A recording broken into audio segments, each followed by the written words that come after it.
Thank you for joining us on the Tuesday edition of Journalist Hangout. I'm Binga Oreshegun. Today on the program, UK rejects federal government's requests to repatriate Ike Ekweremadu to Nigeria, doubts if he would continue serving his prison term after returning home.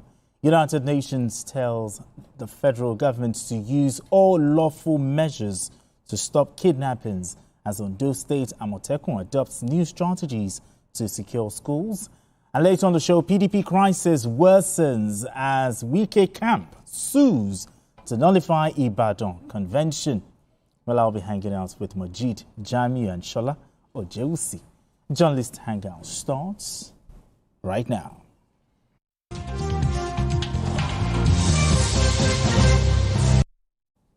Now let's begin the conversation. The saga involving a former deputy president of the Senate, Ike Ekweremadu, has taken a new twist.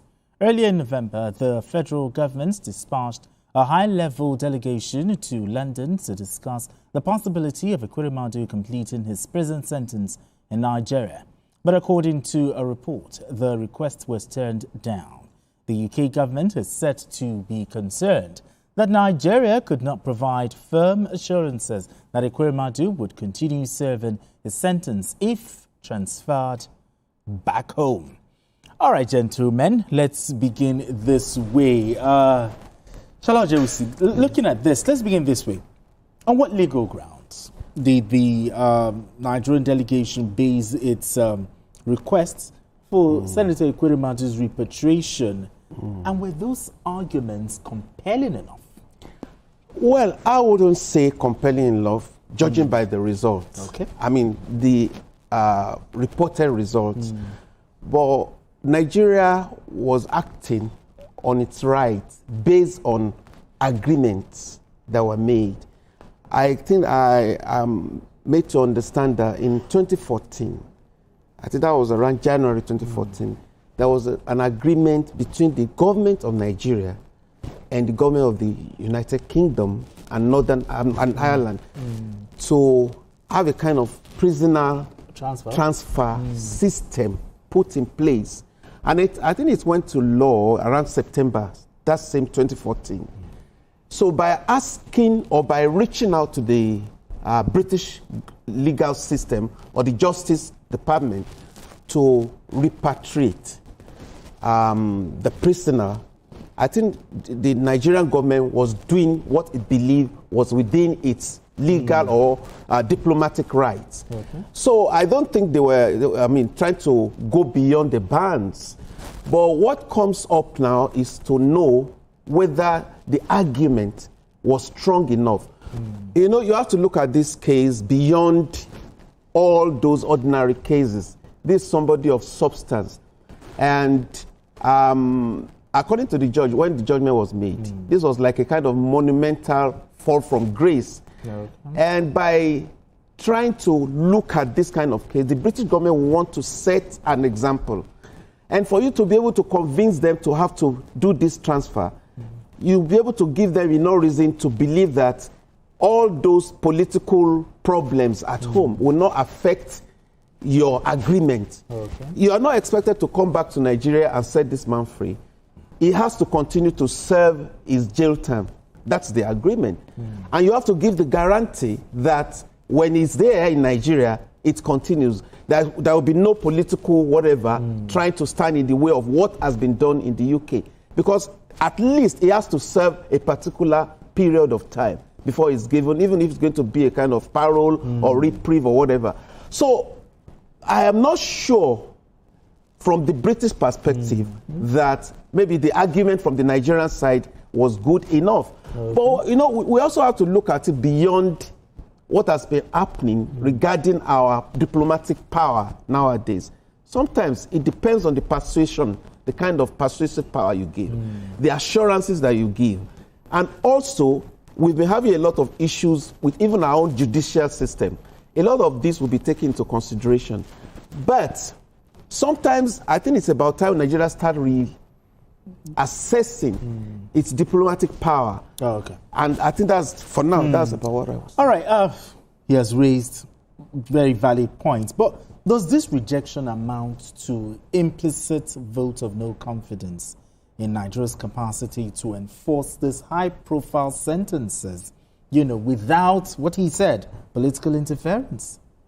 Well, I think the basic reason, like Shola said, the basic reason why the UK turned down the request of Nigeria is premised on one basic fact, that which is releasing him would not serve, quote and unquote, the interest of justice. Okay. Interest of justice. Somebody has committed an offense, he's been found guilty. They are trying to say that nobody is above the law. We are all equal before the law. There are several Nigerians serving several jail terms in UK for even lesser offenses. Okay. They are saying that the federal government didn't make a request for that. It's coming for Ekweremadu because, quote and unquote, is a VIP or VVIP prisoner. I said to them, it's released to the Nigerian government. They are not sure it will serve the interest of justice. And that they are not sure that if he leaves UK and come back to complete his 9-year sentence in Nigeria, out of which I think he has served more than 2 years, and I was convicted and jailed in 2023, that they are not sure that he will be in Sokoto, where Mazi Nnamdi Kanu is, or rather he will be in some, there are some prisons in Nigeria where even people, they give back. I mean, you can impregnate they were arranged for you to impregnate your wife. Okay. Conjugal visits. Yes. There was a prison where this lady was staying. She. Oh, Bobrisky. And they said he paid for a particular apartment, but they gave him another one in a prison in Nigeria. So they are not deaf to some of these things. They read all this stuff. So it's a vote of confidence on our Nigerian capacity to enforce. A vote of no confidence. No confidence, rather. That's what I'm saying. Yes. So, because they said, I mean, a Justice Department official who spoke to the Guardian of London said, basically, is that they are not sure that releasing him to us will serve the interest of justice, and that nailed it. So, the former governor of Delta was Ibori was free in Nigeria, but when he got over there, he had to plead for. In fact, it was a plea bargain because they told him, young man, the longer this process, the judicial process, the longer it continues, the longer your chances of getting more years behind bars, because the government will factor in the amount of money and resources they are putting into your prosecution. So by the time they weighed the options, they gave him a very short sentence because of the plea bargain. So it's like they don't believe in our in the capacity of our justice this time to serve that justice to some high net worth individuals. Only Yahoo boys who steal goats, who steal pencil, or who take 10,000 naira or 150,000 naira will get 21 years.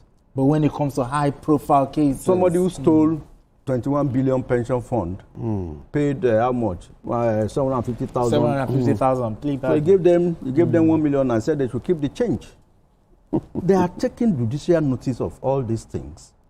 So should that not be a wake-up call, for us as a country? Well, I think Justice Kudirat Ekweremadu is trying to. She has her work cut out. Yeah, but I mean, she's making some reforms. But for a system that has been long, declared quote unquote rotten, it takes a lot of time. It's not something that you wake up one day and get fixed. Absolutely. All right, gentlemen, let's move straight to